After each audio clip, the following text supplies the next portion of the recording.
To the eNCA Money Desk now, where Rufio Matzena is standing by. And Rufio, this afternoon you're focusing on women in banking.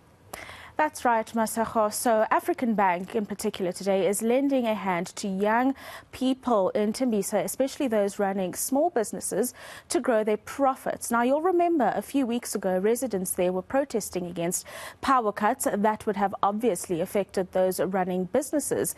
Let's bring in Edna Montse, who's the Group Executive for Transformation and Sustainability at African Bank, for more on this. Thank you very much for your time this afternoon, Edna, and we'll get into the component of women in the banking space in a moment, but maybe just tell us a little bit more about the initiative in Thembisa and why it was so important for you to get involved when it comes to reviving the SMMEs that may have been affected by those protests just a few short weeks ago. No, good afternoon to you and your viewers. Thank you for having me today. It really is something that was important for African Bank to go into Thembisa and to really start there with our inaugural Enterprise and Supply Development Summit. So the story of African Bank is really one that speaks to how we have had the audacity to face the test of time and challenges, to really start as a bank that during the time of 1964 right up to 1975, the likes of Ntate Motsunyane, Ntate Richard Maponya, as well as NAFCOC really came together to say that they want to build a bank for the people, by the people, serving the people. And really this was on the back of finding themselves excluded from the mainstream financial services in terms of small and medium enterprises that were Black owned. And so us going into Thembisa and partnering with a number of other institutions, be able to bring the African Bank ESD Summit to Thembisa on the 1st and 2nd of September, in the Hospital View Sporting Ground, was really around the fact that we wanted to ensure that we start to connect better with SMMEs and to say to them, the people of South Africa, that this is really a bank that believes in you, and we ask you to then have the audacity to also join the movement that is African Bank. What about the idea that it's something that's going to perhaps focus on particular sectors, or is it something that you're going to leave as a broad, something that small businesses can access, rather, whether they be in manufacturing or any other industry, or is African Bank looking to empower certain sectors? So our Enterprise and Supply Development Program, although largely aligned to, from a supply development perspective, largely aligned to what we already purchase as a business and what we seek to purchase going forward. Because as you would know, African Bank is currently on a journey to implement its strategy called Accelerate 25, which really seeks to diversify the business, scale the business, and ensure that we are really ready for listing and become a listable entity. And as such, we are then saying that we are looking broadly at services and goods and products provided by SMMEs, and we are not only looking at particular sectors from an enterprise development perspective. So supply development will be aligned to our supply chain, but the enterprise development, we've really looked at fintech, we've looked at women in owned businesses, we've looked at businesses that really cut across even those sectors that are outside of the normal course of business for us as African Bank, and investing in, for example, businesses that and developing businesses that are in honey or bee conservation and honey manufacturing as well. So really this is quite broad to just say that we want to be able to walk this journey with the people of South Africa and see that we really do become the bank for the people, by the people, serving the people.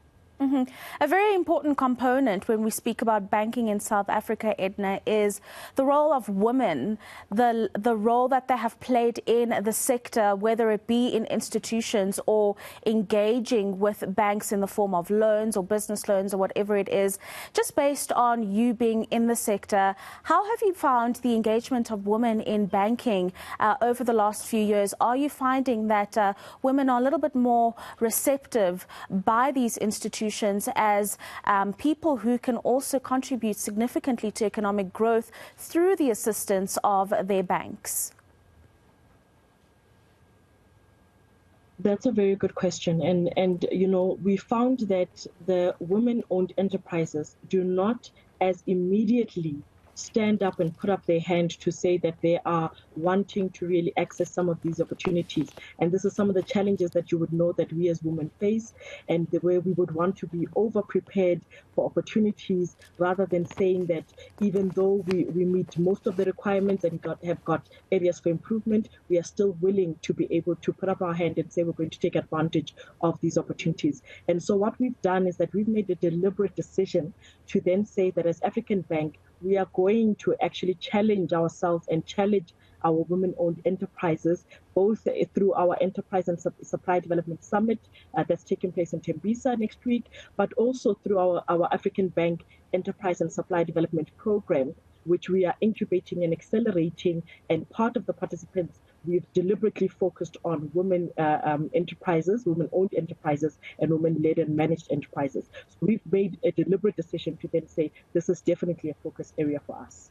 And then just based on the conversation that we've just had, where we talk about small businesses, the young people in the country and women, are you engaging with other stakeholders? Because it's not the role of the private sector alone to make sure that we uplift these various communities. There has to be a really joined effort by various stakeholders. Is this something that African Bank is doing or would do? We are already doing it. And you know, youth empowerment and youth development is an area that is quite important to us as well. And so what we've done is that we've really focused on targeted relationships. We are, of course, open to other partnerships. So what we have focused on is saying, especially in the area of disability, where are the areas that we could be able to leverage and focus on, because one of the challenges that are faced by some of the enterprises and youth, in fact, as well, that are youth with disabilities, is that they don't necessarily leave the special education system with the qualification. So this is one of the areas of focus for us, to say how do we, through our ecosystems, be able to seek job opportunities for them and to assist to be able to invest in their development and their career growth. We also then have got regional lekgotlas that we will be launching starting in the month of September throughout the country, which are really going to see African Bank be able to entrench and embed itself in various communities, so that we respond to the needs of those communities right on the ground, based on what they have then provided feedback to us on. And so we are hoping that through doing this, we will then contribute to job creation. We've already got some really great stories from our incubation and acceleration program that we've done with our partners, and we're really hoping that we are going to see more traction in that regard. Thank you very much for your time this afternoon. Edna Montse joining us there from African Bank, talking to us about the role that they have played in the empowerment of women and small to medium businesses in the country, speaking about that summit that will be taking place next week in Thembisa. On to the market.